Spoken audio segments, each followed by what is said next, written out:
Quick pass. Intercepted. I can pause live TV. I can make my own party mix. I could throw a film festival for my friends. Start something entertaining, all on a Media Center PC.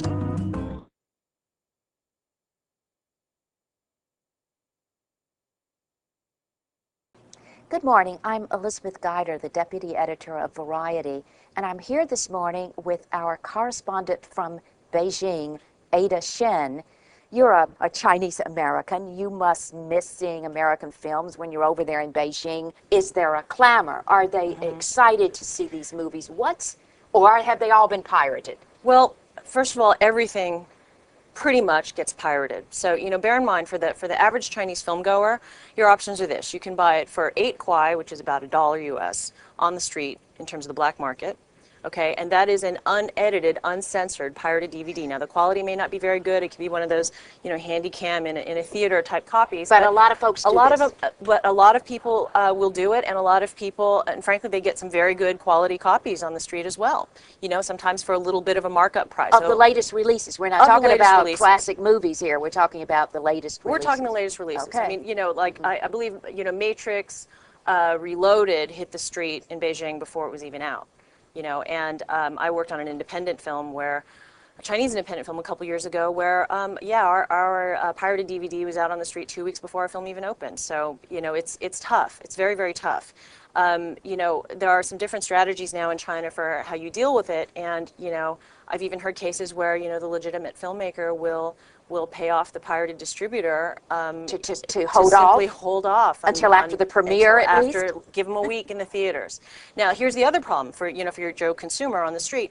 You can pay. I mean, theatrical ticket prices are quite high. I see. They're still like $8 to $10 US to go and see a movie. Whereas it's just about $1 to buy it on the street. To buy it on the street. Not only that, but because you're coming in via your theatrical distribution, which is all theatrical imports are done through China Film Group, although they now have two. There's China Film Group and there's another one called Huaxia Distribution. They still get censored, and they get censored according. I mean, it's basically because China does not have a rating system. That's another one of those policy things that we're all waiting for to see happen in the coming year. A movie rating system. There's no PG-13, there's no rated R, there's no NC-17. It's basically everything that comes in has to be censored to be able to be, you know, seen by general public. Right.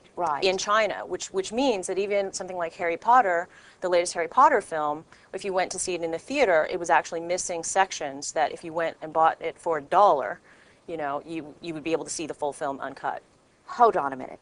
It was missing sections because the Chinese censors found some scenes in Harry Potter that they didn't like? Yeah. It seemed to me that there were elements that were either considered too scary or elements that were considered, you know, maybe they thought the Chinese audience wouldn't understand it. I see. So, I see. You know. But they have the perfect right to do that to any movie that they are importing. They have the right, and I think, you know, what it is with you know, the SARFT officials, the State Administration of Radio, Film, and Television. Also, you know, for just the film component, we call them the Film Bureau. Right. The Film Bureau is working quite hard, and with the distributors on the ground, such as, you know, Warner and Sony. You know, I think that's a relationship that can only get better. That exactly. Will get so better. The more communication there is, the more understanding there is of the market and what it is interested in and what it can handle, and, you know, the political needs of the government. I mean, they are basically coming from having, you know, basically mostly, you know, it's all been government-produced films, right, you know, up until pretty recently. Thank you very much, Shen, and we'll look forward to more stories from China in the coming months.